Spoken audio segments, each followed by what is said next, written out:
Bom dia. Todos nós levantamos cedo, mas não sei se todos acordaram já. Então vamos tentar ir acordando juntos.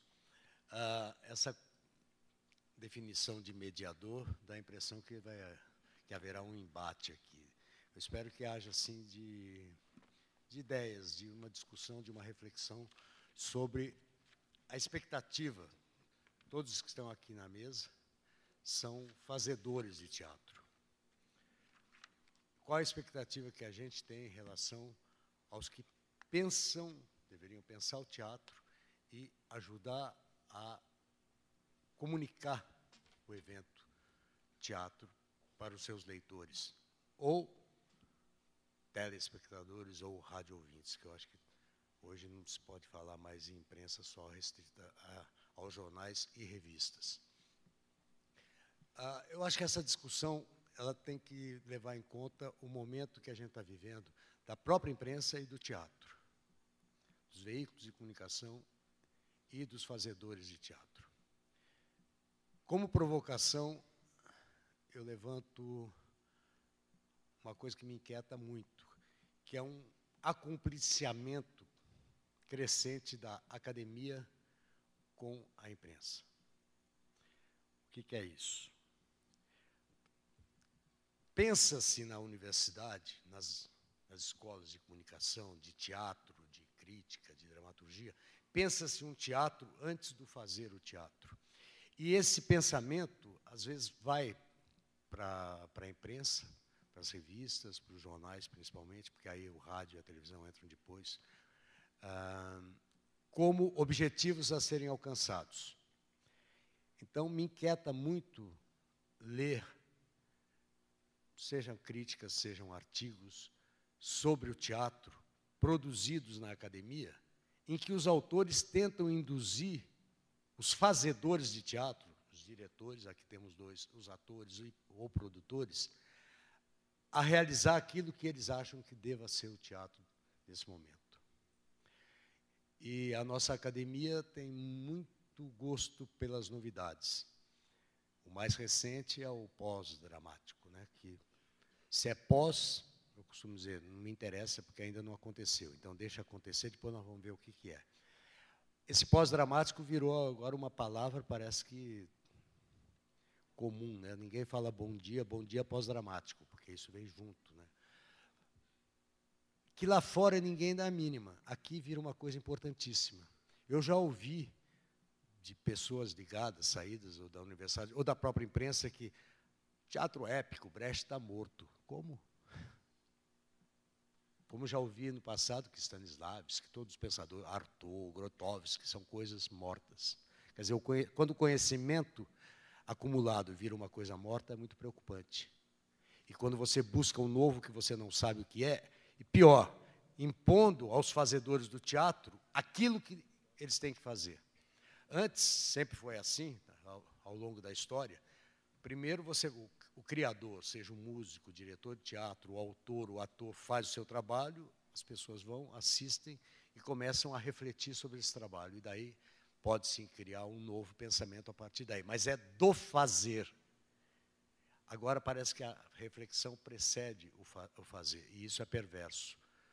Como nós não temos também uma diversidade de objetivos, porque parece que a imprensa está cada vez mais atrelada aos seus interesses de empresas jornalísticas, a imprensa, a coisa fica mais nebulosa ainda. Nós temos hoje, falando em jornais, em revista até nós temos várias publicações, a CUT é uma delas, mais voltada para essa coisa da produção do fazer artístico, mas temos várias revistas que tentam pensar a cultura brasileira. Vocês sabem mais do que eu. Mas jornais, nós temos 3 que formam e reproduzem um pensamento para todo o país. Em São Paulo são 2 jornais, 2 jornalões, e no Rio um jornal. Vocês sabem quais são. Quer dizer, quando a gente está preso, e todos esses 3, para ficar nos 3, estão ligados a empresas de comunicação com outros interesses além do próprio jornal. Então, aquela ideia romântica do jornal a gente estava lembrando lá, vamos pensar lá atrás, né, porque é mais fácil, a gente olha para trás, o quadro é mais nítido. Na década de 50, você tinha jornais claramente definidos ideologicamente e nos seus objetivos, até econômicos. Citar, na época do Getúlio, você tinha a Tribuna da Imprensa, com Carlos Lacerda batendo de um jeito, a Última Hora, do Samuel Weiner, batendo do outro, e o Globo fazendo eco, geralmente, à Tribuna da Imprensa. E outros jornais também, mas citando os três. Eles eram absolutamente distintos. Se você lesse qualquer artigo num desses jornais, você tinha claramente o pensamento daquele jornal. Isso valia até para a crítica de arte, para a crítica de teatro. Está chegando o crítico Jefferson Del Rios. Bom dia, Jefferson.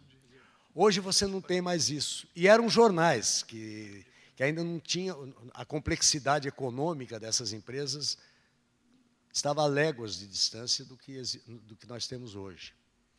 Então, o refletir nesse tema, eu acho que tem que levar em consideração isso, o que é a imprensa hoje. Aqui, eu acho que eu já estou falando demais, e minha função é de mediador, já falaram ali. Então, eu vou passar a palavra para quem? Da esquerda para a direita, da direita para... E vou deixar, Jefferson, até para aquecimento, que você seja o... Espera um pouco, né? Tá? Marco Antônio Rodrigues. Bom dia a todos. Olha, eu vou só para tentar me situar um pouco, contar uma historinha, só para tentar situar um pouco o que é a questão, eu acho, do teatro, da arte, o que é a questão da cultura, né? Como é que essas coisas caminham e como é que isso pode estar se dando hoje, como é que a gente percebe isso hoje, como é que eu percebo isso hoje. Eu fiz, há uns 10 anos atrás, um espetáculo com o Oswaldo, que era o Copenhagen.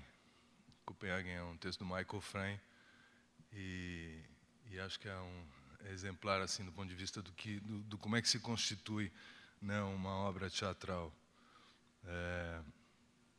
O Copenhagen se baseava num encontro de dois cientistas, o Heisenberg era alemão e o Bohr, que era dinamarquês.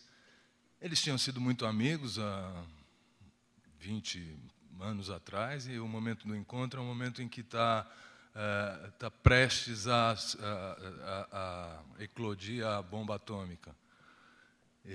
Eles tinham sido muito amigos realmente muito fraternos, tinham uma grande intimidade. O Heisenberg era um matemático fabuloso e tal, e o Bohr tinha uma questão, de certa forma, era um filósofo e tal, um cientista que pensava de forma articulada as questões do mundo. E nesse encontro, o que é curioso desse encontro é que um está de um lado, a gente está em plena Segunda Guerra, um está de um lado, né, o Bohr está do lado dos aliados, e o Heisenberg é o chefe do programa alemão de energia atômica, etc. E nesse encontro, aqueles dois que eram íntimos não conseguem, um está tentando saber do outro como é que está, qual é o avanço do programa atômico ou dos aliados, ou qual é o avanço do programa atômico dos alemães. E, evidentemente, um não pode contar para o outro em que pé as coisas estão. O resultado desse encontro é que o Heisenberg, que é um excelente matemático, comete uma falha matemática e não consegue dar a bomba atômica para os alemães. Esse é um fato histórico aí. O que a gente trabalha em cima da peça é que aquele encontro, aquela questão da amizade dos dois, acaba gerando para o Heisenberg uma limitação moral, ética, onde ele não faz o cálculo certo porque não quer. E livra o mundo, de certa forma, de um holocausto mais grave do que seria Hitler com uma bomba atômica na mão. Daquilo sai uma frasezinha, que aí acho que é a ideia da arte e a ideia da cultura, né? Quando se reflete sobre o fato, a reflexão sobre o fato leva à questão cultural. Mas só a reflexão sobre o fato é que leva à questão cultural. Ou seja, o fenômeno artístico existe como um acontecimento, como um deslocamento de alguma situação real, como uma possibilidade, enfim, de resistência à morte ou de reinstalação da vida. E o fato cultural é aquilo que faz moralmente a sociedade avançar, o que poderia fazer moralmente a sociedade avançar, que é o fato cultural, é a reflexão sobre isso. A reflexão sobre isso é: cada homem é responsável pelo mundo inteiro, que é uma outra reflexão que é encampada, por exemplo, pela Clarice Lispector, etc. Então, o que eu quero dizer é que, do ponto de vista artístico, né, a gente tem coisas acontecendo que podem ser muito interessantes, porque existem, de fato, pequenos deslocamentos, existem pequenas revoluções nessa produção artística, né, brasileira, ou pelo menos aquilo que eu conheço mais intimamente em São Paulo. Agora, o que realmente significa a produção cultural é como é que se ecoa isso, né? Como é que se pensa isso, como é que se reflete, como é que esses deslocamentos viram um material que pode estar em benefício da sociedade. E aí entra um papel fundamental da imprensa, dos pensadores, enfim, das pessoas que trabalham com a ideia da produção cultural em si, e não da produção artística. São coisas bastante próximas, mas diversas, né? A questão artística talvez fosse o braço concreto da cultura, mas ela só, de fato, se concretiza se houver essa reflexão sobre aquilo que acontece. Como aquilo que acontece não está sendo refletido, ou pelo menos está sendo refletido de maneira torta, aquilo que acontece não se inscreve na sociedade, ou seja, o ato artístico, o fenômeno artístico, o deslocamento artístico, essas coisas não se inscrevem na sociedade. Porque a gente trabalha com uma ideia de cultura, com um conceito de cultura, como se cultura fosse exatamente aquilo: os usos, os costumes e as tradições de um povo. Ora, se são usos, costumes e tradições, no caso brasileiro, a feijoada, cultura, não sei o que é cultura, a língua brasileira é cultura, pão de queijo é cultura, a violência também é cultura, a fome também é cultura, a violência urbana é cultura. Ou seja, a gente trabalha com uma ideia onde cultura é uma questão sedimentada e não cultura como um deslocamento um deslocamento moral, no sentido de fazer com que a sociedade avance, né? Cultura quase como uma transgressão àquilo que existe como status quo. Como a gente trabalha, como se hegemonicamente o país trabalha com a ideia de cultura como usos, costumes e tradições, a gente trabalha com o barateamento do pensamento, ou seja, a gente acaba sempre se enquadrando, né, funcionalmente. E mesmo a imprensa alternativa se enquadra funcionalmente, né? Você vê, por exemplo, algumas publicações que você pode admirar muito, mas de repente está lá. Por que aquela capa daquela... Por que a entrevista de capa daquela revista é com aquele sujeito, ou com aquela pessoa? Porque, na verdade, é uma forma de atrair para vender, né? Quer dizer, enfim, aí a gente reitera de novo os usos, costumes e tradições. É lógico que eu acho que isso vem de um período,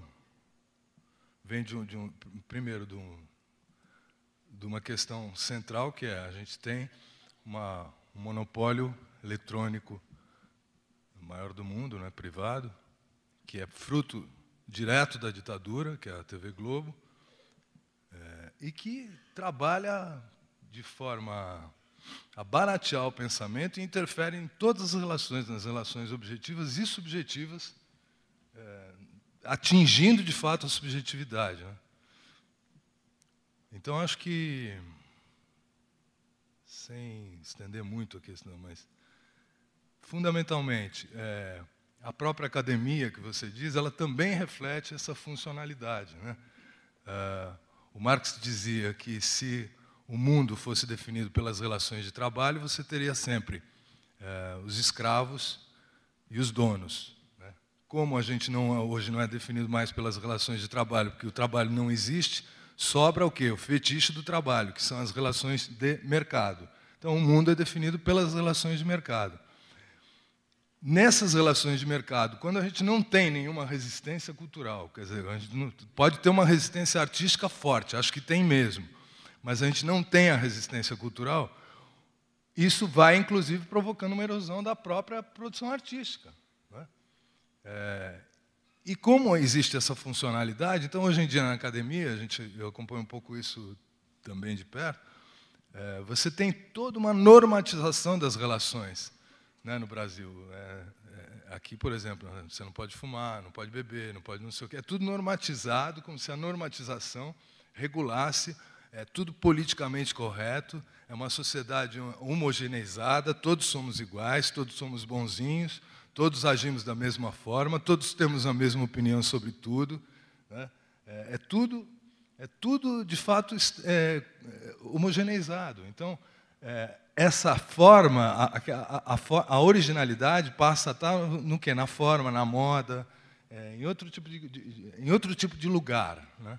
Em outro tipo de ideia, que não, de fato, na tentativa de fazer com que as coisas avancem por dentro, né? A gente tenta normatizar, a gente tenta regularizar tudo para que tudo funcione aparentemente certinho, muito bem, e etc.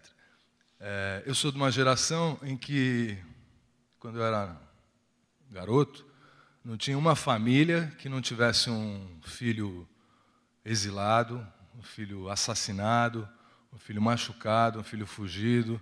Hoje, eu não conheço nenhuma família que não tenha um filho drogado, que não tenha um filho com tarja preta, que não tenha um filho com todos os problemas, síndrome de pânico, etc. Quer dizer, isto é a forma onde a cultura atingiu a subjetividade, né? É um mundo onde que realmente a gente está atingido por uma subjetividade muito perversa. E acho que esse é um dado cultural e é a responsabilidade muito grande da produção de ficção, né? Principalmente, a gente tem essa coisa de produzir ficção, e uma ficção alucinada o tempo todo, que, na verdade, não tem compromisso com o fenômeno artístico. O fenômeno artístico entendido como, eu estava dizendo lá no início, como uma questão ética, onde cada homem pode ser responsável pelo mundo inteiro. Eu não sei se está muito confuso, mas acho que a complexidade da coisa também é grande. Ok. Eu não falei no início, dispensando as apresentações, mas o Marco Antônio e o Felipe representam dois... O Marco, como o Felipe, são da década de 90 para cá, então eles são de uma geração que está fazendo o teatro que está aí. E eles são dois diretores com estéticas, vamos dizer assim, eu não gosto muito da palavra, mas talvez muito claras. Você assiste um espetáculo do Marco, você identifica o espetáculo do Marco. Você assiste um espetáculo do Felipe, você identifica o espetáculo do Felipe. São, como diretores, eu diria que eles são também autores, né? Não é apenas nada contra os diretores que não sejam autores, nesse sentido que eu estou dando, porque eles exercem o seu métier, mas eles estão claramente definidos. Você não vai assistir o espetáculo do Marco e achar que é do Felipe, nem o contrário, né? Então, eu acho que isso, até para situar alguns de vocês que possam não ter a informação correta sobre a trajetória dos dois aqui. E, passando a palavra para o Felipe, eu acrescentaria um elemento aí, Felipe, da confusão, a questão do fato cultural, o teatro como um fato cultural, talvez o mais frágil, a confusão que a imprensa estabelece entre... O teatro já serviu para tudo, até para o entretenimento. Eu acho que hoje o espaço do entretenimento no teatro me parece cada vez mais reduzido, não porque ele não possa ser entretenimento, mas porque as outras formas de entretenimento são muito mais vigorosas. Eu costumo dizer até, e passo para você como provocação, para me entreter eu fico em casa, é muito mais barato. Eu tenho acesso a tudo. Recentemente eu vi um Hamlet grego em casa, sem sair, sem levantar o bumbum da cadeira. Entrando na internet e vendo lá um trecho de um filme, um Hamlet grego.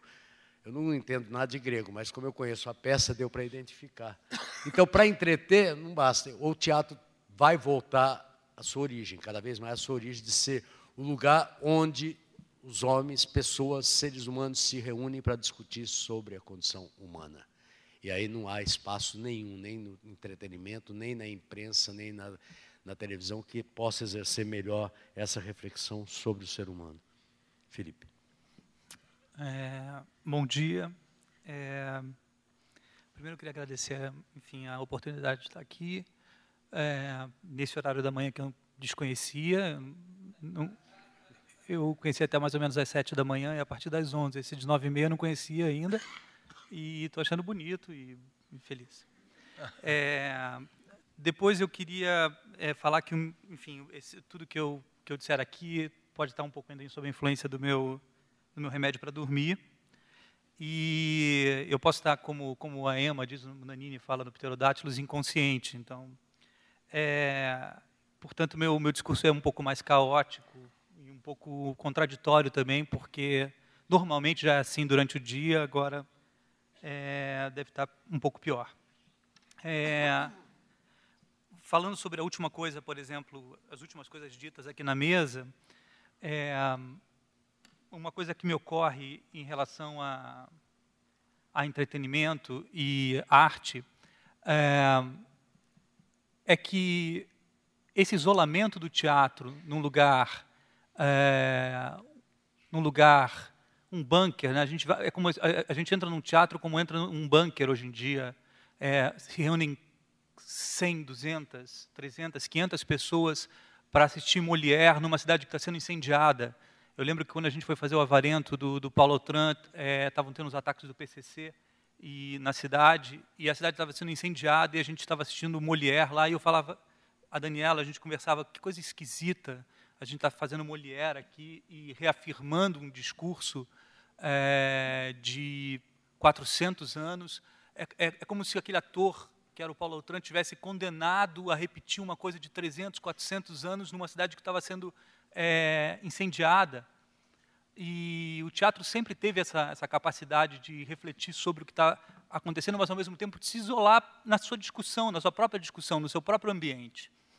E essa confusão que existiu com o entretenimento é algo que por um lado, exige do teatro algo que ele nunca teve obrigação de ser, né? Oswaldo fica em casa assistindo Hamlet, e isso entretém ele, porque você tem um nível de entretenimento bastante exigente. Mas eu vejo bobagem também, viu? Não, bastante exigente, porque, na verdade, quem se entretém em casa normalmente não se entretém.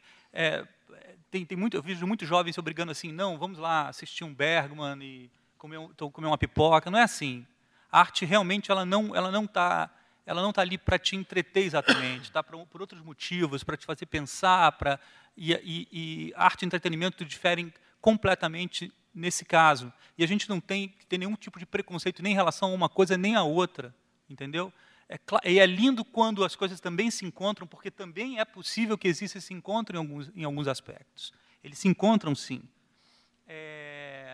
Mas você não pode exigir que eles sejam as duas coisas sempre.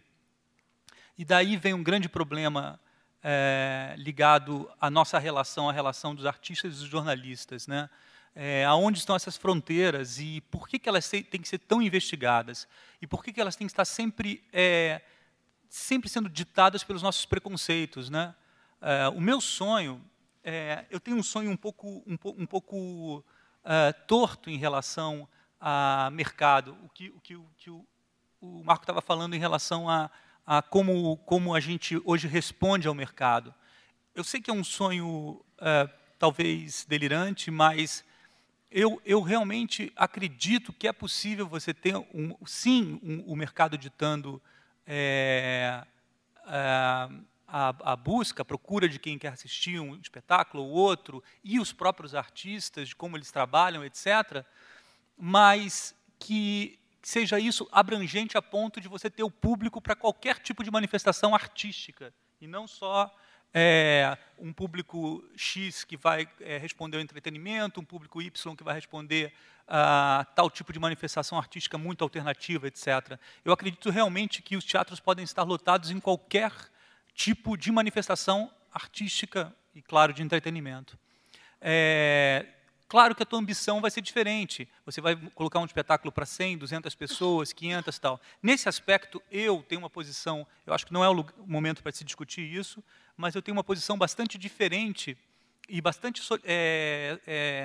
e eu tenho a culpa de não expor essa posição por uma série de motivos, mas bastante diferente do envolvimento estatal na cultura brasileira. Não é lugar para se discutir isso, mas eu tenho um receio disso. Eu acho que não deveria, na minha opinião, nenhum tipo de verba deveria ser destinada a uma produção depois da sua estreia. Eu acho que toda a verba deveria ser para levantar um espetáculo, mas a partir do espetáculo pronto, isso não deveria acontecer mais. E os espetáculos deveriam, sim, depender dos seus ingressos, mas também ninguém aí se meter com o ingresso. Ou seja, a minha proposta, e a minha loucura, desculpa, é de que o ingresso volte a ter valor. Eu acho necessário isso para a continuidade do teatro no Brasil. Se o ingresso não voltar a ter valor, eu não vejo muita saída para o que a gente está vivendo. Eu acho que a gente vai ter problemas cada vez maiores daqui em diante. Para isso, é claro, só para concluir esse assunto, que é um assunto que não diz respeito diretamente ao jornalismo, para isso, é claro, só para deixar claro, não deveria ter nenhum tipo de injeção de verba estatal depois da estreia. Antes da estreia, como um ato que eu chamaria de paliativo, diante de dezenas de anos e décadas de total descaso em relação ao desenvolvimento da arte no Brasil, eu acho que, paliativamente, sim, o governo poderia aplicar dinheiro dentro das produções para que as produções se levantassem. A partir daí, elas deveriam depender das suas próprias pernas. E aí, sim, com isso, você poderia achar o seu nicho, um nicho alternativo, um nicho de... E partiria daí também, de alguma maneira, nesse sonho que eu estou tendo às 9h30 da manhã, partiria daí também o tipo de interesse e objetivo que você teria em relação ao seu espetáculo. Seria um espetáculo que é para uma sala pequena, para uma sala maior, e como ele seria respondido. O Oswaldo falou sobre o não sei se desculpa, se foi o Marco que falou sobre o barateamento do funcionamento, né, de como funciona a relação jornalismo, imprensa e artistas, né? E como esse barateamento desse funcionamento. A gente também fala muito na TV Globo. O fato, eu não sei se eu poderia estar falando isso, talvez seja a minha última declaração, mas o fato é que a TV Globo é uma empresa que está falindo. Então, ela tem problemas seríssimos financeiros. A TV Globo não tem o monopólio que ela tinha há um tempo atrás financeiramente. Então, ela é desesperada para competir com as outras televisões e também com um mercado que muda, não só um mercado, mas uma vida que muda completamente, entendeu? De outra maneira, como a gente estava conversando, daqui a 4 anos, acho que 4 anos, alguém me corrija, o New York Times já não vai ser mais impresso em papel, que é um dos principais jornais do mundo. Ele já anunciou que não será mais impresso em papel. Quer dizer, existe uma mudança drástica do caráter de imprensa e de vida em relação à internet, em relação aos novos meios de comunicação. E a Globo é uma empresa absolutamente antiga.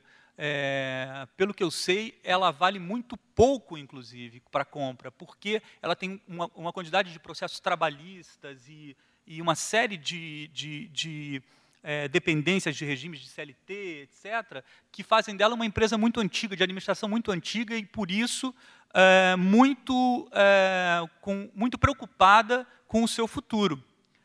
Mas o mais curioso dessa relação toda é que a vida inteira eu vejo empresários e administradores, e, enfim, da Rede Globo de televisão e das televisões em geral, o que eu acho interessante, falando assim: a gente precisa de algo diferente, sempre querendo algo diferente para se colocar. E, no entanto, qualquer coisa diferente proposta para esses lugares é rechaçado exatamente. Não, isso não funciona. Isso não funciona. E não existe nenhum tipo de teste, isso não funciona. Ou seja, os parâmetros são sempre os mesmos, quer dizer, não vai aparecer nada diferente, né? E a coisa só vai minguar. Agora, eu queria falar um pouquinho sobre esse barateamento do funcionamento, que eu adorei essa expressão, desculpa usar, da relação entre imprensa e artistas. Isso me interessou bastante, assim. Eu tenho, apesar dos meus 39 anos, eu já tenho uma certa experiência, uma vasta experiência, diria, na minha relação com imprensa, mas a minha opinião aqui ela é sempre genérica, deixando claro, né? Porque sempre, quando você dá uma opinião um pouquinho mais incisiva, as pessoas falam: você está generalizando. Então, eu já estou avisando que eu estou generalizando antes, enfim, porque para não, enfim, claro que existem as exceções. Mas, assim, só para a gente estudar um pouquinho, assim, mais ou menos como é que acontece. E aí, se eu estiver falando alguma coisa, por favor, que não seja absolutamente a verdade, me corrijam para a gente conseguir discutir isso. Mas, normalmente, um artista, o Marcos vai lá, posso te citar? Você vai lá e começa um trabalho, eu sei que você é um diretor muito sério, você começa um trabalho de 3, 4, 5 meses, quer dizer, provavelmente você teve uma ideia de um trabalho há 5 anos atrás, e durante 4, 5 anos você pensa acontece assim comigo também, então, por isso eu estou usando como exemplo, talvez eu esteja usando o exemplo errado, mas eu tenho certeza que deve ser assim. 4, 5 anos você pensa em tal ideia, e você desenvolve aquela ideia, e você compra os livros que vão te abastecer sobre aquela ideia, e você vai se munir daquela ideia, você vai pensar em relação àquilo, aí você um dia vai assistir algo, aquilo te bate, volta algo em relação àquela ideia, você vai se educando para aquilo, quer dizer, não é um trabalho. Quando você começa um espetáculo teatral, um ensaio de 2, 3, 4 meses, ele não começa no primeiro dia, ele começa na vida, né, na preparação da vida, que é uma coisa que eu sempre falo para os atores. Eu falo assim, o ator fala assim: agora eu vou fazer um Ibsen. Ele chega no primeiro dia e fala assim: vou começar a estudar Ibsen. E eu falo assim: você está ferrado, porque em 2 meses, se você vai começar a estudar o Ibsen agora, é melhor a gente desistir. É um trabalho de uma vida você entender Ibsen, se formar para isso, etc. Mas, enfim, a gente tem todo um trabalho em relação a isso. Num segundo momento, a gente, quando ensaia exaustivamente, 2, 4, 5 meses, às vezes menos tempo, dependendo de como essa ideia se desenvolveu e como ela vai desembocar ali, né? Às vezes você ensaia muito pouco tempo, mas não é porque você ensaiou muito pouco tempo, é porque você tem um trabalho de anos e anos atrás para esse desenvolvimento acontecer, né? Desde a ideia até o seu conceito, até a forma, a linguagem que você vai achar, até chegar no espetáculo, enfim, no que você vai apresentar. E aí chega um momento interessante, que é um momento onde você tem que falar o que é aquilo. Né? O que é aquilo? O que é um momento, desculpa, sendo muito sincero, aterrorizante, e pior do que aterrorizante, é quase sempre munido de mentiras, de falsidades, porque teve agora o filme 3D da Pina Bausch com o Wim Wenders, e disse que o único pedido dela para ele foi assim: se você pedir para me explicar o meu trabalho, eu não faço esse filme. E eu acho que isso é uma verdade. É uma verdade. E a gente tem que resumir, fazer um release para a imprensa. Maravilhoso. Aí a gente faz um release. Eu tive uma experiência de release que eu gostei, que foi o release que eu fiz do Insolação para Veneza, que a gente fez isso quase como um trabalho junto com eu e a Daniela, e a gente conseguiu, mas a gente conseguiu de alguma maneira resumir o que a gente queria, mas mesmo assim, quando chegava naquele resumo, meio de serviço, ele era tão vago ao mesmo tempo que ele poderia ser levado para qualquer lugar, o que também é preocupante. Esse material chega, essa dinâmica, eu estou falando da dinâmica de funcionamento. Esse material chega na mão de um jornalista que tem mais 10 ou 15 pautas. Até agora alguma mentira grave, não. Algumas só pequenas. Mas com 10, 15 pautas para fazer, né? E ele chega, ele tem que bater o olho naquilo. Passa antes por uma assessora de imprensa, que quase sempre não sabem escrever releases. Ainda estou sendo aceito aqui. Quase sempre não sabe escrever releases, e provavelmente não é uma assessora de imprensa que participou de grande parte do teu trabalho junto, a ponto de poder falar sobre o teu trabalho. Então, essa assessora de imprensa, você tem que sentar com ela e explicar o que é o teu trabalho de 4, 5 meses para ela, para que ela escreva um release, ou você vai escrever o release, claro, que vai chegar na mão do jornalista. Desculpa, eu estou anotando essas coisas, sabe, o white stuff, aquela coisa de branco, meu Moleskine, meu iPhone, eu tenho um Moleskine também. Essas coisas que a gente passa a depender e depois fala assim, eu não vivo sem meu Moleskine, eu não consigo entender isso também. Enfim, aí nessa parte do processo, esse jornalista tem 1000 coisas, e aí a gente passa para uma segunda parte, que é o editor, o espaço que a gente vai ter, né? E nessa competição de 3 jornais, né, nós temos os 3 jornais, a assessora de imprensa ela tem que dar um tema para cada jornal, porque senão o editor não edita, não dá um bom espaço no outro jornal. Então você tem que ter, apesar do teu trabalho ser uma coisa desenvolvida em 1000 outras, você tem que ter várias caras para apresentar à imprensa. Então, você dificilmente lê sobre o trabalho num jornal que você lê no outro, mais aprofundado, de outra maneira. Você lê coisas diferentes. Então, a tua assessora chega para você e fala assim, bom, para a Folha, a gente falou dos pterodátilos sobre o consumo. Para o Estadão, será que a gente fala alguma coisa sobre a extinção deles? E para o Globo, a gente não falou ainda que eles voam. Vamos tentar vender de alguma maneira para cada editor diferente, para que eles deem mais espaço. E aí vem o problema do espaço. Quais são esses espaços reservados? Todo esse drama é alimentado paralelo ao que seria simplesmente uma criação teatral que deveria, enfim. Tá. Aí entra uma outra etapa, que é a etapa do crítico, né? Que é uma etapa complicada, porque a minha pergunta que eu faço para mim, desculpa, não é para vocês, é para mim, porque eu não quero ter responsabilidade sobre isso, é o seguinte. Eu tenho uma sensação, pode ser que eu esteja errado, mas eu tenho a sensação de que ninguém, desculpa, gente, sou eu. Eu tenho essa sensação de que ninguém, a não ser os artistas e os críticos, tem interesse em ler crítica. Eu tenho essa sensação, assim, entendeu? Então, assim, os críticos escrevem para os artistas, que ficam putos ou não com aqueles críticos, que ficam putos ou não com aqueles artistas, e ficam um alimentando o outro, e a pessoa que deveria ser informada e saber o que está acontecendo, para assim, mas eu estou fora disso, eu não estou entendendo o que está acontecendo entre eles. E esse jogo se estabelece dessa maneira com esses poderes. Os críticos eles ficam 6 meses, 1 ano no caderno, porque provavelmente o editor também cai em 6 meses, 1 ano, 1 ano e meio. Os espaços são cada vez menores para desenvolver algum tipo de ideia um pouco mais profunda sobre aquele assunto. Geralmente, eles também não têm o que dizer algo mais profundo sobre aquele assunto, então é menor que se diminua o espaço mesmo. E aí você fica com aquela cotação de, eu vou dar 3 chinelos para essa peça, 5 chinelos para essa peça, 1 chinelo, né, o outro dá estrelinha, o outro dá não sei o quê para aquela peça. E você lê, e assim, qualquer um daqui, inclusive, aqui existe um bom crítico, existem um bom diretor, um excelente ator, existem, enfim, pessoas sérias aqui.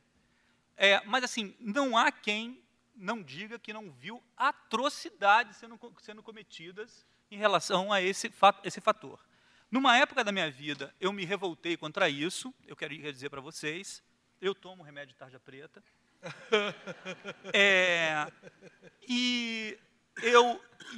realmente eu me revoltei, e eu li um livro que é um dos livros mais importantes da minha vida e que eu acho que grande parte desses críticos não leram, chamado Crítico como Artista, do Oscar Wilde.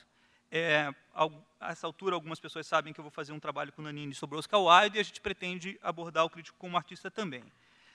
E o Crítico como Artista é um dos livros mais lindos que eu li. Quando eu li esse livro, eu estava num momento muito triste, muito abalado sobre essa relação. E quando o Oscar Wilde começa o livro falando que não é necessário críticos, porque na Grécia todos eram seus próprios críticos, eu fiquei muito feliz. Quando, a partir do momento, eu percebo que no livro ele começa a dar mais importância ao crítico do que ao próprio artista, o meu queixo veio no chão.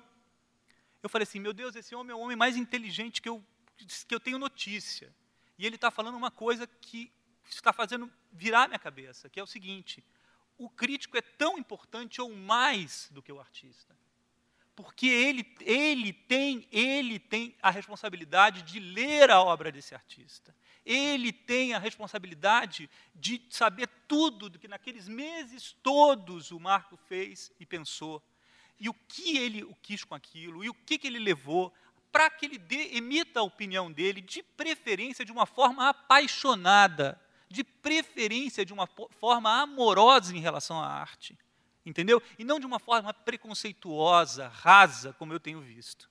Então, assim, eu fiquei impressionado, que eu falei assim, eu fechei o livro e eu falei assim, quem são os verdadeiros críticos desse país? Quem são os críticos que estão fazendo isso, que estão dando tempo, que estão estudando, e quem foram? Quem são, quem serão, principalmente. Quem serão é mais importante. Né? Quem serão os críticos que lerão? Vocês estão na mesma profissão do Bernard Shaw, do Oscar Wilde. Entendeu?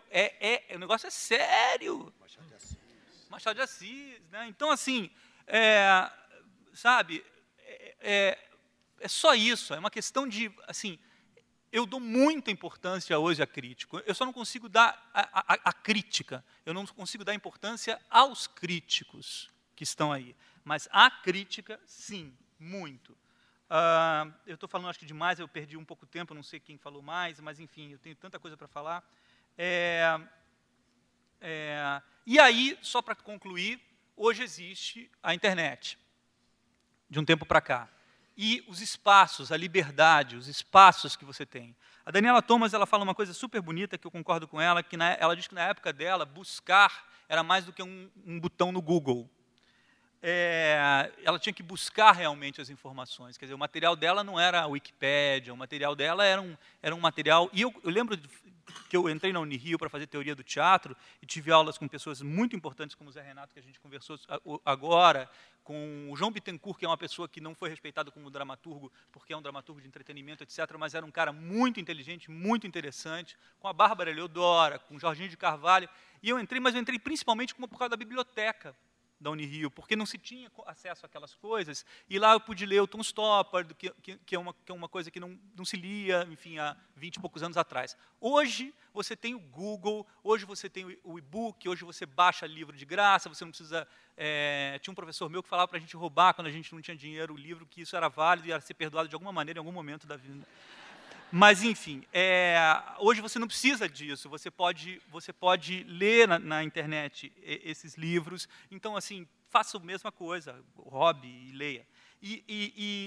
Então, assim, e hoje você tem espaço e tem liberdade. Olha que coisa assustadora ter espaço e ter liberdade.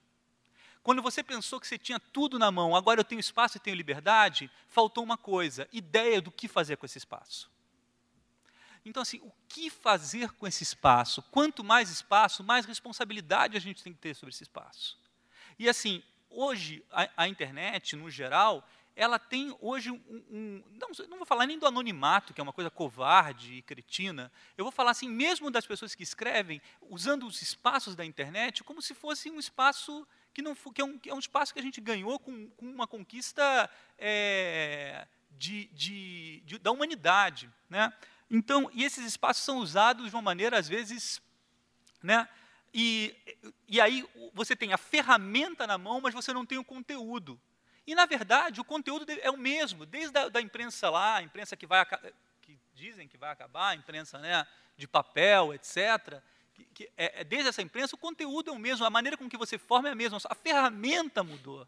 Né? Na verdade, a fita gravada tem a mesma função do CDR, que tem a mesma função das playlists dos iPods. O conteúdo é o mesmo, muda, a tecnologia muda.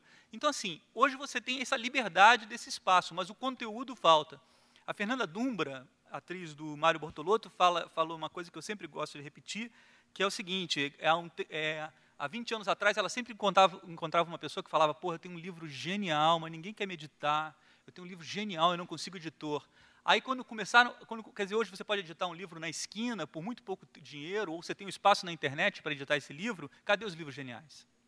Então, a questão é essa, o que fazer com esses espaços, e que tipo de responsabilidade a gente tem que ter com esses espaços que nós temos agora. Eu vou falar até aqui, porque senão eu vou falar demais, desculpa. A função de mediador geralmente é dada a função de censor do tempo. Eu acho que tem que soltar mesmo. Mas tem algumas questões que começam já a chegar da plateia, e eu vou passar a palavra já para o Jefferson, e, na sequência, algumas dessas perguntas eu vou passar para a mesa, para a gente bater bola. Jefferson Del Rios, que fez escola de arte dramática nos anos 60 e logo depois já estava exercendo a crítica. Então, ele tem uma experiência de várias décadas, até dos períodos de transformação da própria imprensa e da própria crítica, e do próprio teatro. Jefferson. Bom dia a todos. Eu noto pelas expressões, pelos rostos, que estamos conversando com jovens, suponho que estudantes de artes e de jornalismo. Vou tentar desesperadamente ser otimista ou não deixar a coisa ficar tão pessimista. É uma coisa um pouco esquizofrênica, mas eu vou tentar, porque realmente, como o Felipe disse, eu concordo, a gente tem uma vida realmente um pouco pendular. Eu vou começar, então, falando da primeira pessoa. Vocês estão diante realmente de um animal extinto. Eu me considero um jornalista absolutamente extinto. A minha geração foi dizimada, nós fomos todos demitidos, afastados, nós não temos o menor interesse para os jornais, porque nós somos do tempo que se tinha carteira registrada e se trabalhava intensamente na redação e se tinha um enorme envolvimento com o jornal, fazer o jornal, arrancar o jornal daquele estágio e criar um fato novo, um jornal melhor. Hoje em dia nós somos todos terceirizados, somos todos PJs, nós não fazemos a menor falta no ponto de vista da contabilidade. Eu já arrumei a minha vida ao ponto de eu não precisar ser jornalista e não precisar ser crítico. Naquela coisa, se você não fizer isso, você morre de fome. Eu faço outras coisas na área editorial, no jornalismo, em conferências, em palestras, e também eu sou um excelente criador de cachorros.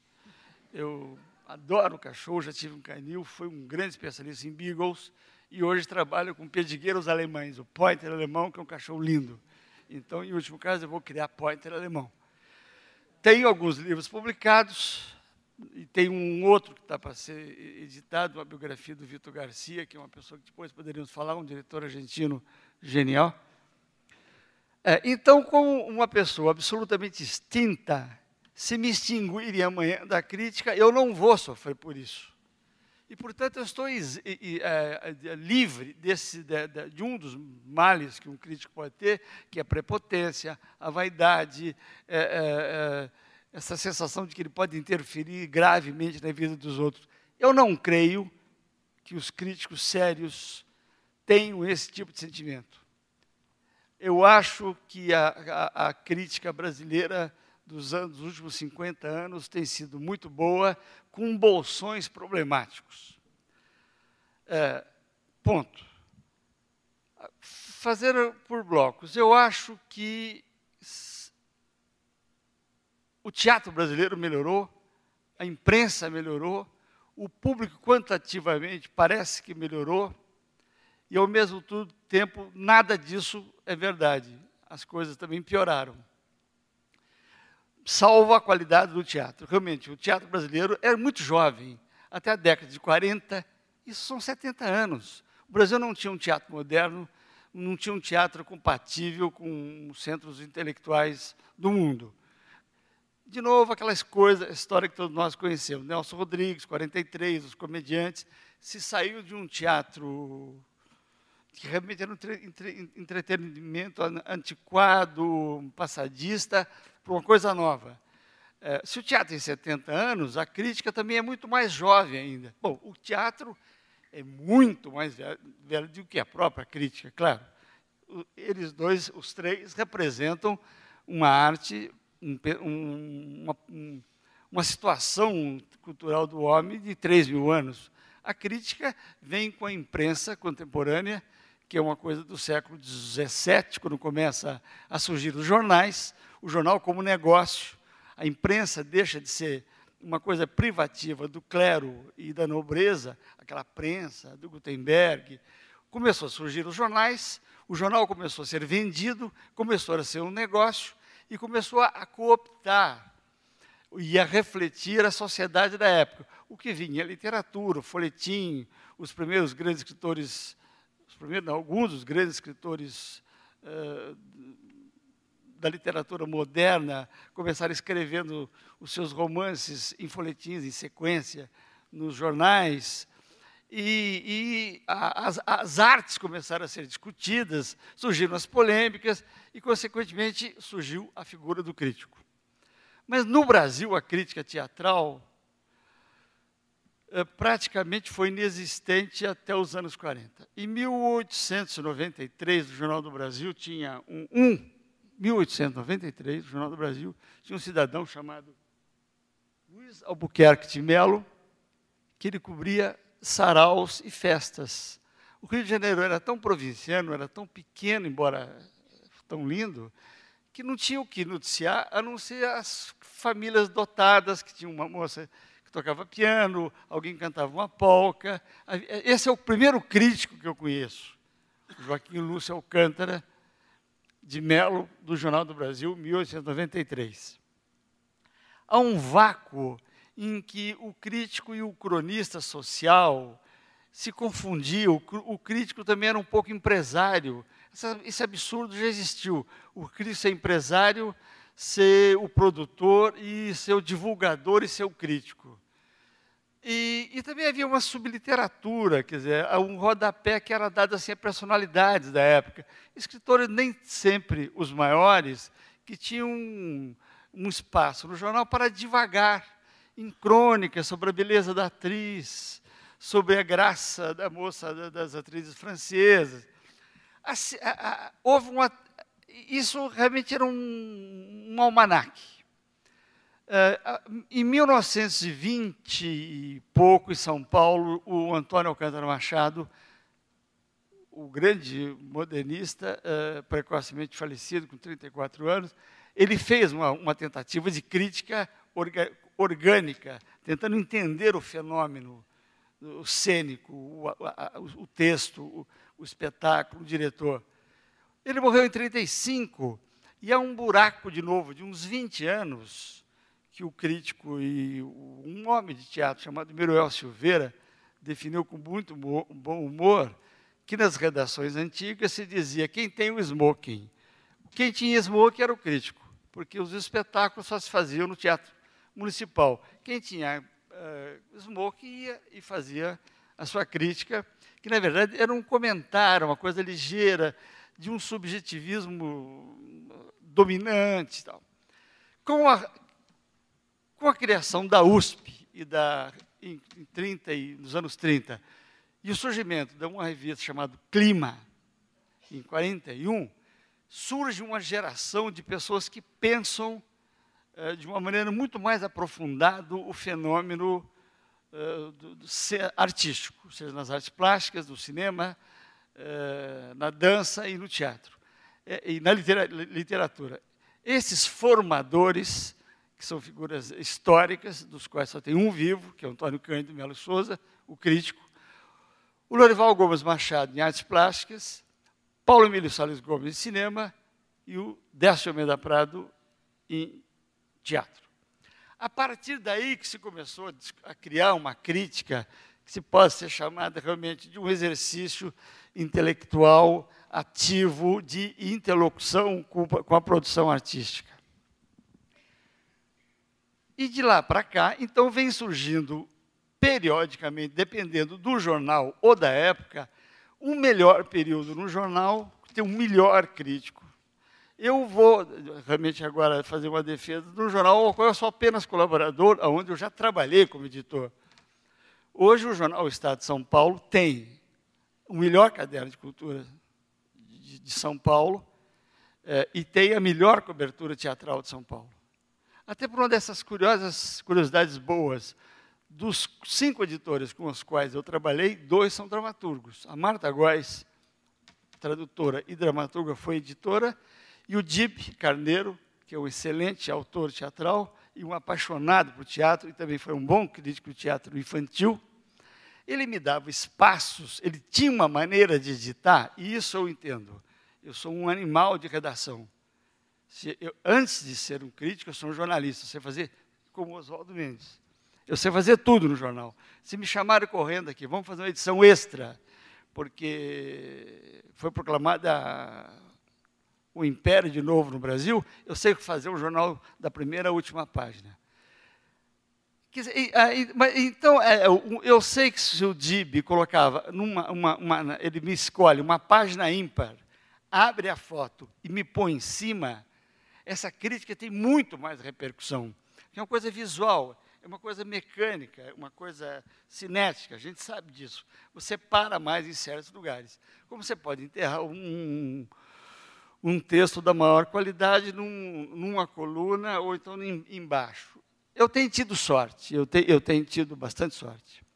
Sobre essa questão, que é muito perigosa, se realmente há um círculo vicioso de que o crítico só escreve para os artistas refletem o seu humor favorável ou desfavorável, isso eu tenho alguma esperança e algumas certezas. Eu sei, em primeiro lugar, o jornal é um empreendimento capitalista. O dono do jornal não cede espaço que ele pode vender para a publicidade pela graça dos meus cabelos brancos ou pela simpatia do meu nome, Jefferson. Nunca foi feito assim. Se eu tenho um espaço de um terço ou de meia página, aquilo está sendo mensurado. Todos os jornais agora têm esse sistema de avaliação, Datafolha, não sei o que do Estado, eles medem. Cada colaborador tem um Ibope, saber o índice de leitura de um ou de outro. Por exemplo, o Luiz Fernando Veríssimo é uma estrela do jornalismo do Estadão. Um Loyola, como assim um José Simão na Folha, e como na política, um Rossi, uma Dora Kramer, e os críticos também são mensurados.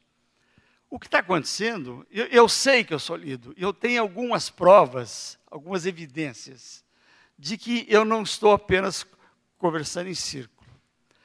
O que está acontecendo hoje, o que acho pena para a minha geração, é que as tiragens dos jornais estão caindo. Eu já peguei um período que a Folha e o Estado, nos domingos, chegava de 500 a 600 mil exemplares. Hoje está por volta de 300 mil exemplares o Estado. Por medidas internas, eu fui lá fuxicar isso, a medição, digamos, o caderno de cultura do jornal de 300 mil exemplares tem 10% de leitores. Então, ele tem 30 mil leitores. Agora, é sabido também que todo jornal, em média, é lido por 2 pessoas. Isso é uma coisa já estudada. Tem 1000 tabulações sobre o que é imprensa, como é lida ou não. Digamos, 300 mil exemplares são 600 mil leitores. 10% lê o caderno 2. São 60 mil pessoas. Mais ou menos 10% se interessa pelo teatro. Então, eu tenho uma interlocução teórica presumível com 6 mil pessoas. É? O que? As 6 mil? Não. Não, é mais. Quer dizer, eu tenho uma possibilidade de falar com 6 mil pessoas. Derrubamos pela metade. Eu estou sendo pessimista. Se eu falar com 3 mil pessoas, 3 mil pessoas distribuídas numa produção teatral, isso tem algum efeito. Agora, fora de algumas evidências, uma vez, vou pegar 3 exemplos, uma vez um espetáculo da EAD estava no Teatro João Caetano, com 30 pessoas, gatos pingados, a EAD, no miolo da semana, era Divinas Palavras, dirigida por Jacob Wilhelm, não tinha nem programa. E na saída eu perguntei, quem é aquela moça linda de olho azul que está lá? A vivacidade da moça. Era Lilian Cabral, com 20 anos. A primeira vez que se falou de Lilian Cabral na imprensa foi escrito por mim. Bom, eu vou usar uma palavra do Felipe. Eu sou um crítico apaixonado. E posso, inclusive, errar por isso. Eu sempre escrevi apaixonadamente. As minhas coisas são apaixonadas. Eu não fico raciocinando em bloco e nem fico fazendo reflexões. Eu entro apaixonado no texto. Eu considero o maior elogio que eu tenho, aliás, é de um acadêmico. O professor Jacob Ginsburg escreveu num lugar: o Jefferson Del Rio sabe avaliar a arte do teatro no que tem de essencial, o espetáculo. Eu vou apaixonado pelo espetáculo. Hoje há uma crítica no Estadão, que é uma declaração de amor aberta para Clara Carvalho, no Ibsen, dos espectros. Bom, eu fui para o jornal, fui para casa, que eu nunca esqueci. Jefferson, dá uma sintetizada aqui, nós estamos com o tempo. Desculpe, você. Desculpa. O último sempre sofre. Eu escrevi uma crítica tão forte, tão, digamos, editorializada quase, que pulou de 30 espectadores para 250 no sábado, e no domingo o Iaco ligou, mas deu uma loucura, tem 350 pessoas, não entra mais ninguém aqui dentro. Bom, a partir disso, sobre a nossa utilidade ou nossa inutilidade, ou sobre, nós poderemos conversar, porque eu não vou atropelar o tempo e há muitas coisas que eu gostaria de ouvir de vocês. Obrigado. Olha,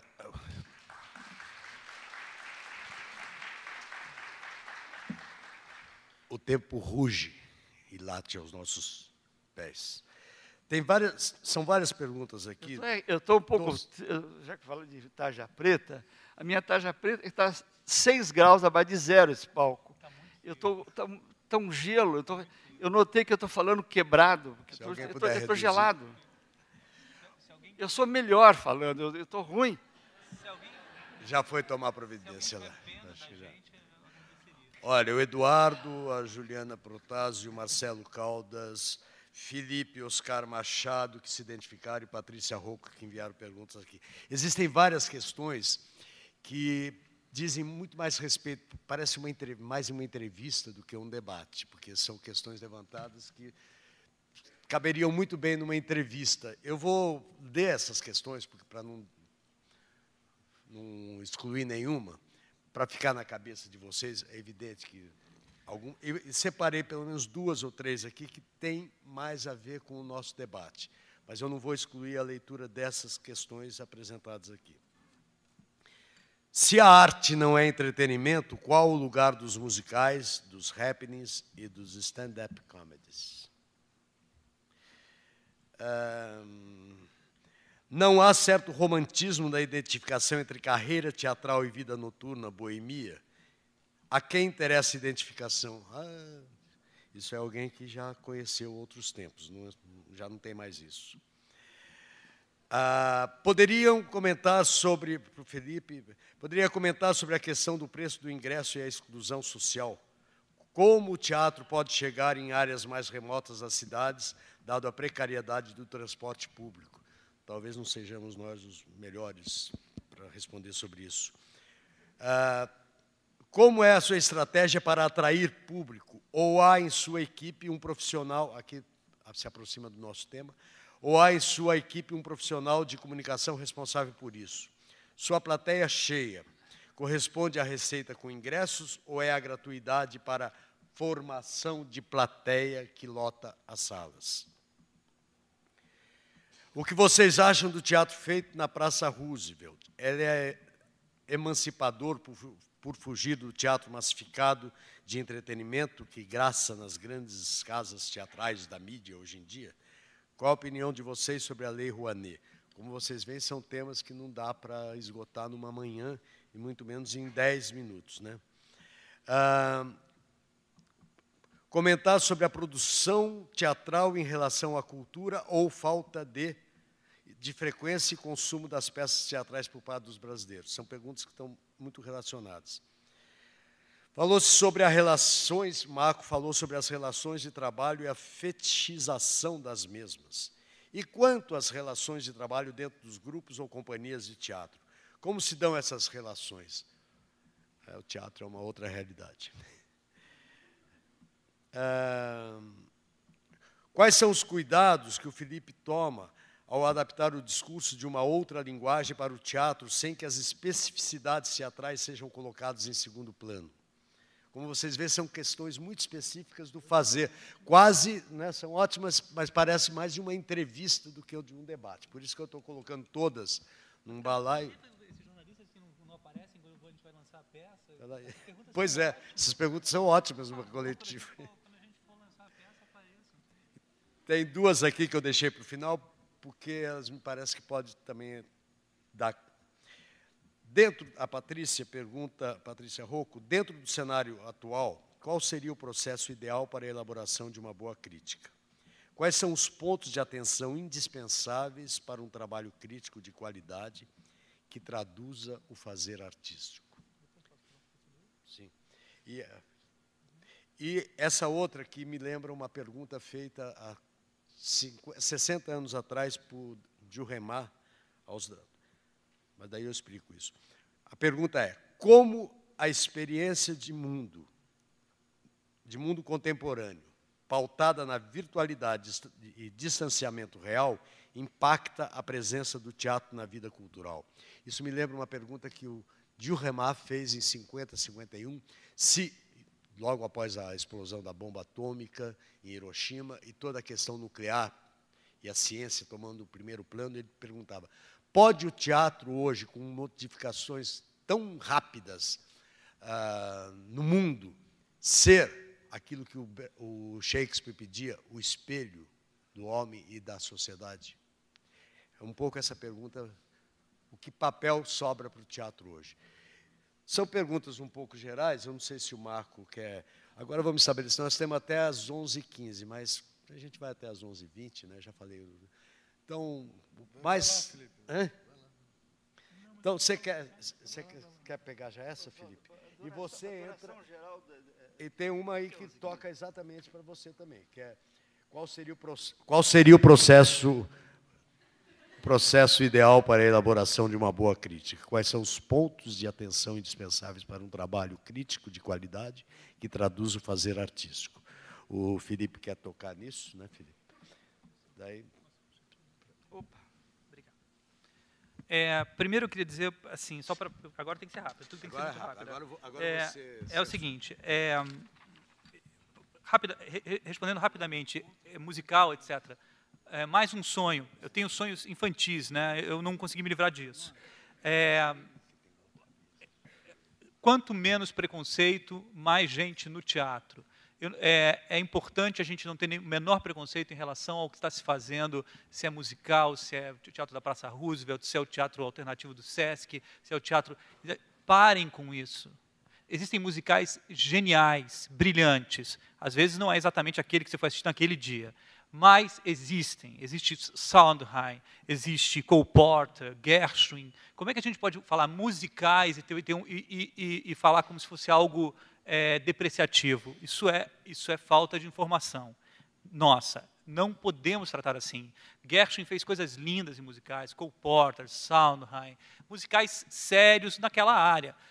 Da mesma maneira, Praça Roosevelt, tudo é bom? Não. Algumas coisas, e bom e ruim também é muito relativo. E daí vem a minha resposta em relação a isso. Eu acho que o principal fundamento de um crítico, e aí eu repito, o Jefferson, eu sei que ele é assim, é a paixão pelo que faz. E nenhum outro tipo de interesse, seja editorial, seja político, seja social, assim, mas a paixão. Assim, e é por isso que eu respeito tanto pessoas como você, e não estou puxando teu saco. Ele acabou de fazer uma crítica do Pterodáctilos agora, que ele não falava tão bem do espetáculo, e eu li com todo o respeito sobre essa. Li uma crítica da Maria Ângela sobre um espetáculo meu, que fez muito sucesso, e todo mundo falou muito bem, e ela destruía o espetáculo, e foi a melhor crítica desse espetáculo. Foi a melhor crítica desse espetáculo. Então, isso acontece na vida.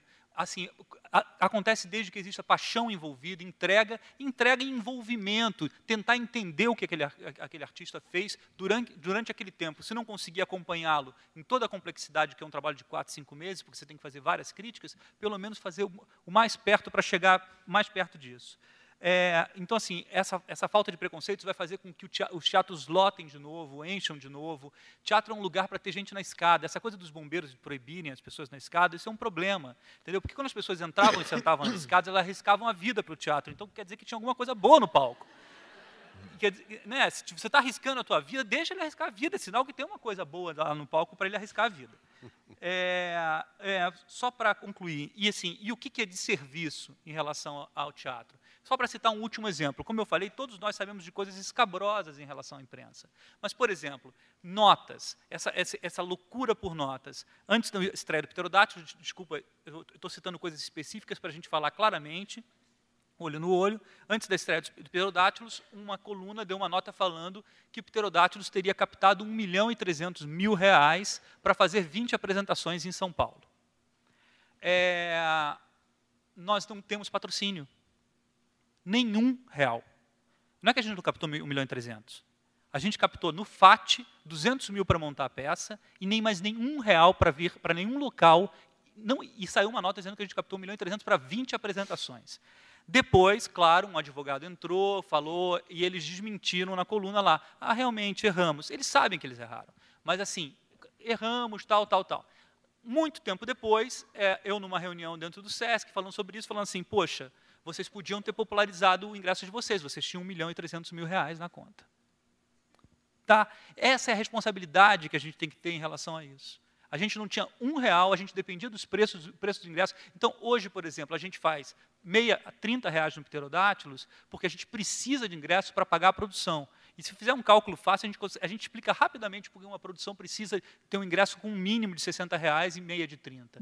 Entendeu? É muito simples, para não sobrar quase nada do dinheiro, quando você não tem patrocínio. E, no entanto, uma nota dessa pode causar esse tipo de repúdio, ou de, graças a Deus, é um espetáculo que está lá com o maior sucesso e consegue se passar por cima desse tipo de preconceito grosseiro. Quando você faz a coisa com paixão, atento, existe uma experiência, por exemplo, de uma revista chamada Believer, na Califórnia, onde que eu acho que acontece de bom na crítica no país, quando ela ultrapassa a crítica e passa a fazer parte também das colunas. Quando a tua peça, como é o caso de 12 Homens e uma Sentença, Pterodáctilos e várias outras, tenho certeza que essa agora, os Espectros também, passa também, além dos críticos, passa as colunas do Contar, do Galigares, do Pondé, dos colunistas, enfim, da Pieve, etc., é sinal que ela começa a respirar e ser discutida com uma amplitude maior do que só nos pequenos espaços, infelizmente, dados hoje, com raras exceções, como é o caso do Estadão, essa é verdade, editado pelo Bira agora, não é isso? Com raras exceções, os espaços são mínimos e quase sempre atrelados a 1000 outros problemas. Bem, chegaram mais questões também de entrevista. Como o tempo realmente, agora nós somos prisioneiros de 11h05 e deram o horário até 11h15, eu falei que a gente vai roubar mais 5, pelo menos alguns minutos. Eu vou concluir com essas outras questões aqui e deixar em aberto para que o Marco, o Jefferson e o Felipe fechem. Tem uma questão aqui que eu vou deixar para o fim, Marco, porque eu acho que você vai querer tocar nela. A Vitória, a Juliana Vieira, a Daniela, que mandou 2 questões, a Drica, o Alessandro antes. isso para o Marco Antônio. Você poderia comentar um pouco mais sobre o hiato entre resistência artística e resistência cultural? Acho que isso daí dá um debate de umas 3 horas, mais ou menos, né? O Jefferson, como conciliar, como lidar com o ego dos artistas e como são criados inimigos ao criticá-los? Se abster ou colocar as questões negativas aos artistas? Drica para o Marco Antônio. Quando você diz que o apoio tem que ser durante, não é bem o Marco, o Felipe que levantou isso, quando você diz que o apoio tem que ser durante a montagem até a estreia, você pensa em selecionar um público que possa pagar X pelo ingresso e a itinerância, e a acessibilidade. Isso não segmenta o teatro em quem pode ou não comprar um ingresso e quem não está no eixo Rio-São Paulo, e quem demora muito tempo para chegar a um teatro, é difícil. Isso é muita coisa, mas é uma frase só. Lembrem-se que os artistas não são responsáveis por todas as soluções que o governo também deveria porque a gente levanta muitos problemas, eles acham que a gente tem soluções. Não adianta, não é assim, não adianta colocar nos artistas todas as soluções para preço de ingresso, itinerância, etc, etc. Isso são anos de descaso, etc. Agora não, você não cobra ingresso, porque senão você é um capitalista torturador. Vitória, você acredita que o teatro pode contribuir para a formação educacional dos alunos, educação básica, educação infantil, fundamental e tal? Qual o caminho para essa aproximação da produção cultural do teatro com a escola e a educação? Acho que essas respostas poderiam vir também da plateia, não só daqui. Daniela, o que você acha que das peças teatrais realizadas pela companhia, aí companhias específicas da Fila 7, que eu até conheço, sou amigo do pessoal lá, mas eu acho que aí é entrevista, né? As revistas chamadas de cultura, não sei porque ela colocou em aspas, fazem a cobertura e crítica teatral com maior qualidade do que os jornais diários. Agora, a crítica teatral especializada consegue dialogar com o grande público ou está restrita à academia? Eu acho que isso já foi respondido. Como fazer com que essa crítica esteja nos jornais? Agora, essa questão que pega. Os blogs de crítica teatral são os críticos do futuro? Como se renovam estes papéis? O que pensam sobre a crítica fora dos grandes veículos? Marco, são várias questões, não dá para a gente responder a todas, teria que ser uma entrevista. Eu fiz de propósito de ler todas, porque fica uma confusão na cabeça da gente e a gente pega aquilo que mais estimula. Foi de propósito fazer isso. Então, desses temas todos, eu deixei o negócio do blog, porque a gente estava falando de blog antes de entrar aqui. Estou absolutamente perdido, né? Mas, olha, vou fazer uns 3 comentários sobre algumas coisas. De repente, não tem nem a ver com as questões, ou tem a ver, não sei. Olha, eu passei um tempo em Portugal, trabalhando em Portugal recentemente, e acho incrível como tem uma diferença entre a imprensa de lá e a imprensa daqui. A imprensa de lá, eles reclamam muito, tem muito problema também. Mas vou dar um exemplo de uma coisa que um jornal de lá fez, que eu até sugeri para o Dib que fizesse aqui, que era assim. Eles chegavam para os políticos e pediam para os políticos para eles darem o estatuto poético deles, ou seja, os políticos tinham que escolher quais eram as poesias que faziam a cabeça deles. Pura e simplesmente isso. Eles pegavam essas poesias e editavam um livro. A cada mês, a cada semana, me lembro, saía o livro, por exemplo, o livro do Fernando Henrique Cardoso, o livro do Lula, o livro do Maluf, o livro do não sei quem. Enfim, de algum jeito, o cara tinha que dizer qual era o vínculo dele com a arte, qual era o sentido, né, qual era o estatuto poético dele. Ou seja, qual é o significado da cultura, qual é o significado disso na vida do país. Eu acho que aqui não tem significado nenhum. A cultura aqui não tem significado nenhum. Nem para o Estado, nem para o jornal. Aliás, para o jornal é um negócio, né? Por isso a Lei Rouanet continua. A Lei Rouanet é estelionato legalizado, na verdade. Ela entrega dinheiro público para o diretor de marketing das empresas privadas fazer dele o que quiser. Entendeu? Na verdade, isto tudo é a privatização de tudo do país. O país inteiro foi privatizado, né? Tudo privatizado. A gente não reage a isso. É evidente que a mim não é todo teatro que interessa. O teatro que interessa é um teatro que faça, de fato, pequenos deslocamentos, pequenas revoluções. Acho que esse é o teatro que interessa. O resto é outra coisa, né? A arte não é entretenimento, né? Talvez a arte contenha o entretenimento em si, mas são coisas diversas. Acho que uma coisa é para... A arte tem uma função, de fato, de iluminar a consciência, tem uma função, de fato, de causar deslocamento, tem uma função moral, tem uma função de fato, fazer com que você interfira no mundo, com que você não se subordine a uma ordem de coisas que é uma ordem injusta, que é uma ordem absurda. A arte é a utopia, né? A arte é a tentativa de fazer com que a vida avance.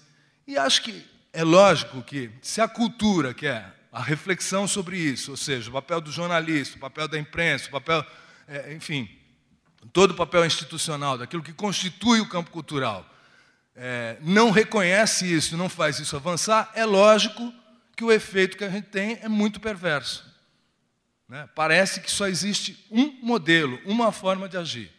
Acho que, inclusive, a gestão do Lula, que foi uma gestão importante do ponto de vista de inclusão social, etc., não mexe culturalmente em nada no país. A violência continua do mesmo jeito. A violência é uma marca cultural, sim, entendeu? A inclusão econômica é pura e simplesmente dentro do mesmo modelo, ou seja, o cara vira consumidor, o cara não vira cidadão, entendeu? Então, quer dizer, não se muda culturalmente. Se não se avança culturalmente...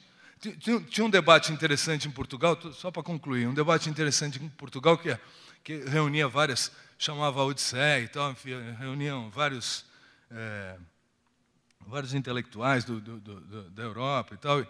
E a impressão muito forte que se tem hoje lá na Europa é que, olha, o Brasil, então...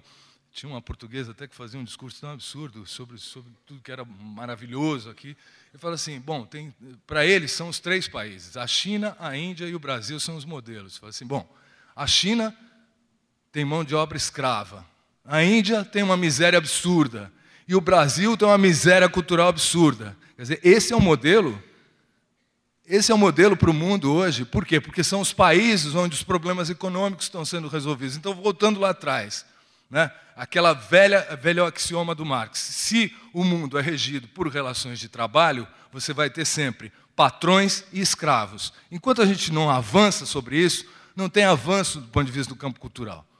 Então, essa é a discussão, isso é o teatro que me interessa, isso é a arte que me interessa.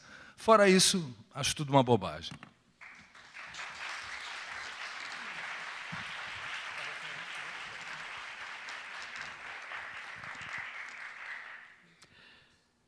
Eu vou falar uma terceira coisa, e rapidamente. Eu sonho ainda, eu acho que com o ruído contemporâneo, que é o consumo, que é a competição, que é a entropia urbana, o teatro ainda tem que ter, eu tenho ainda essa fantasia arcaica de que o teatro seja um lugar em que você apaga a luz, você para, e você se redescobre de dentro para fora, você se reumaniza. A neurociência vai ter que resolver um assunto que eu não sei, que é a loucura, que já tem nome essa síndrome, a síndrome do que eu estou perdendo agora. Como nós vamos fazer para que os celulares não sejam misturados com o espetáculo, como as pessoas realmente consigam parar de pensar no celular durante o espetáculo e fotografar o espetáculo. As pessoas não querem a vida, querem fotografar a vida. Eu dei aula de jornalismo cultural na Casper Libero e eu disse um dia meio irritado, falei assim, vocês ainda, garotada, vão interromper o sexo para atender o celular. Um aluno levantou, minha namorada já faz isso. A minha piada já era a realidade. E isso começa a contaminar esse sentido assim, de uma certa solenidade, de magia que o teatro tem que ter, e que obriga os grupos menores a, quando termina o espetáculo, já acende uma luz direta, e aí a pessoa sai do personagem e desmonta com um jeitão físico comum. Olha, a gente queria agradecer a Cantina Tal, o Sesc, muito obrigado, o pessoal da Luz. E em 5 minutos, voltamos àquela mesma banalidade e já tem gente no celular. eu fico com uma nostalgia de uma coisa que eu nunca vi, entre os gregos e uma certa maluquice do Grotowski, que chegou assim, ficou meio religioso, ficou meio autoritário uma época, que vamos voltar para dentro. Não sei como resolver isso.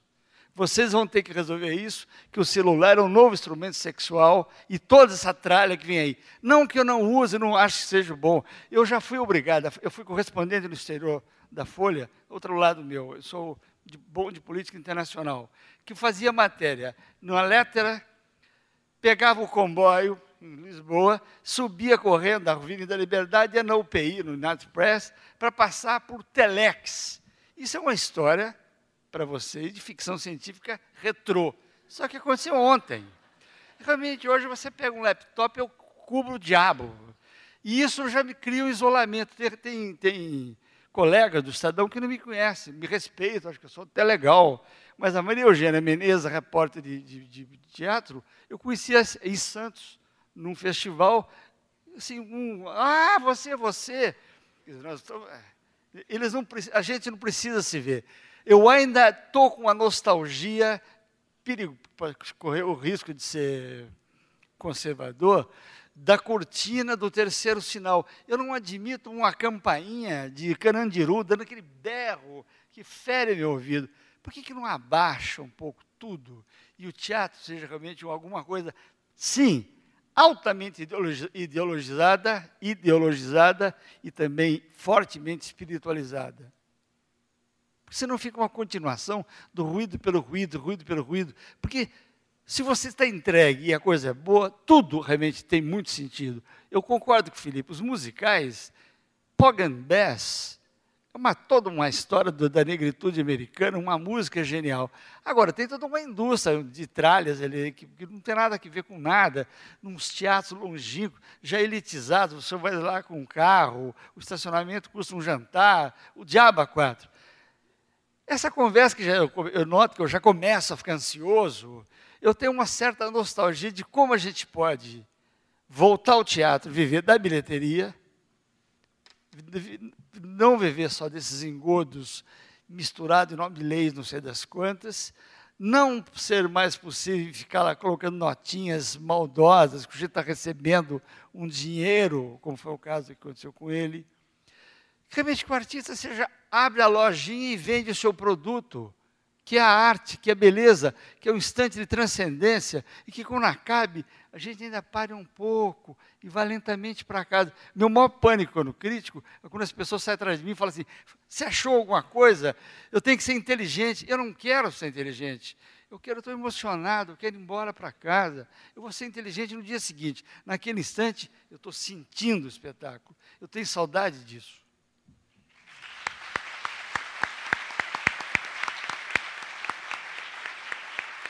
Jefferson, quando ocorrer de ator perguntar para você o que achou do espetáculo, dê a resposta da Madame Morinot, quando ela ia ver o espetáculo. Ela entrava no camarim e falava assim, não tenho palavras, e ia embora.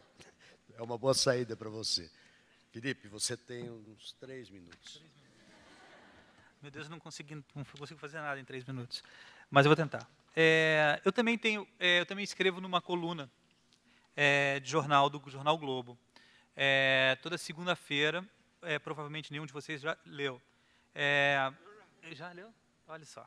E eu resolvi escrever sobre música lá, que é uma paixão minha. E eu queria, exatamente por isso, eu queria, que é como eu tenho usado de alguma maneira a internet, Facebooks e coisas assim, que é para divulgar as minhas paixões. Eu sempre acho mais importante que os jovens e até os jornalistas divulguem suas paixões do que seus ódios. E, no entanto, está pendendo mais ao inverso, o que é uma pena. Eu acho que a paixão faz com que a gente multiplique pessoas consumindo arte. Eu entendo plenamente quando o Marco fala que não é todo o teatro que interessa a ele. Para mim também não, mas existem pessoas para todos os tipos de teatros, até para os teatros distantes, de pessoas que querem assistir o tal musical naquele lugar. E é importante que elas passem por isso. Uma experiência muito importante na minha vida foi quando, em 2000, a Sutil estava começando, dando os primeiros passos, quer dizer, já tinha alguns anos, e a gente fez um espetáculo chamado A Vida Cheia de Som e Fúria, e por causa da música, a gente levou muitos jovens pela primeira vez ao teatro, muitos mesmo. Isso é uma coisa importante na história da minha companhia, porque depois eles tiveram, ao longo de 11 anos, e por isso a gente não repetiu muito esse espetáculo, a oportunidade de acompanhar a companhia e assistir espetáculos de dramaturgias mais complexas, como Temporada de Gripe, Não Sobre o Amor, Pterodátilos, uma série de outros espetáculos que de alguma maneira, o interesse nasceu com um espetáculo que falava sobre música.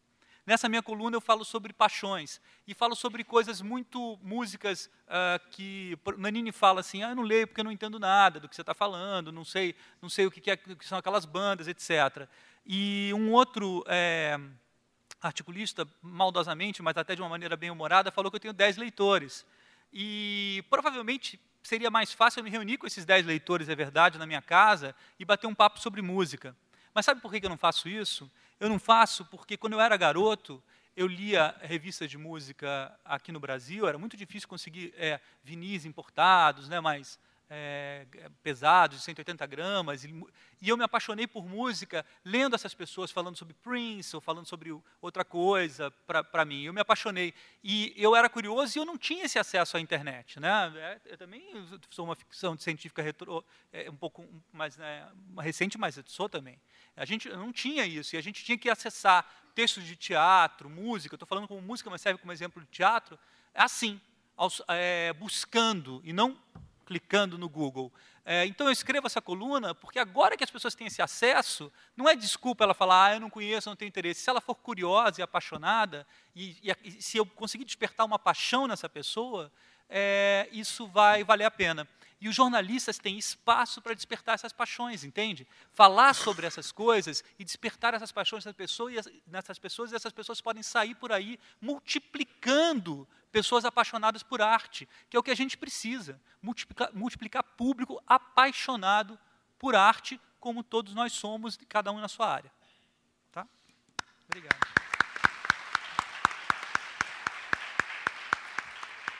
Para encerrar, eu queria agradecer a eles, claro, também a eles, mas principalmente a vocês, e pensar um pouco sobre essa frase aqui, por isso que eu venho aqui na frente, né? A arte como ação para a cidadania. Essa coisa tão esquecida, né? Cidadania com a arte, está uma coisa tão dissociada que eu acho que vale a gente refletir sobre isso. Foi uma boa ideia da Deise, da sua equipe, da CUT, colocar isso aí. Também deixando como uma provocação para a cabeça de vocês, e como eu estou no SESC, eu não gosto de falar por trás, né? Eu tenho que fazer uma crítica. Eu acho que, por exemplo, essa questão toda do teatro, do momento que o teatro está vivendo, eu acho que está chegando um momento que algumas instituições, e o SESC é uma delas, talvez a mais importante, que precisa repensar o seu papel na sua relação com o teatro. Se o que está fazendo é realmente um bem para o teatro ou não.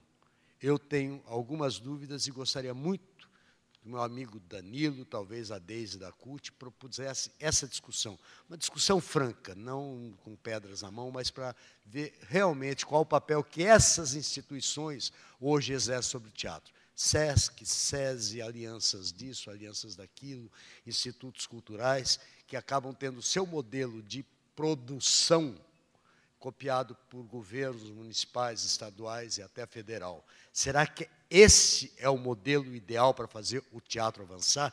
Porque, às vezes, eu tenho a sensação que os nossos teatros, e alguns, esses excelentes teatros do SESC, é um prazer trabalhar no SESC, não só pela equipe, pelo tratamento que a gente recebe, mas porque o que a gente tem aqui atrás é bom, né? É bom trabalhar num lugar onde você tem condições de trabalho.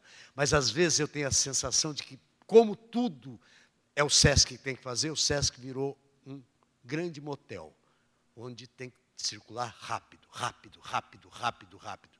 Isso não cria teatro, isso não cria raízes no teatro. Está estreando Falar do Espectros, que está estreando no Anchieta, um teatro maravilhoso. Quase que praticamente estreiei lá, há 40 anos atrás. Esse espetáculo está estreando, vai fazer 4, 5 semanas. Isso é nada. Isso não cria uma história para o espetáculo e nem estabelece a relação com o público. O teatro profetizou Fauzi Arap em 1990. Vai virar evento. E eu não gostaria que virasse. E o SESC talvez pudesse nos ajudar a pensar e ajudar a evitar que o teatro vire um evento, porque hoje é evento. Obrigado.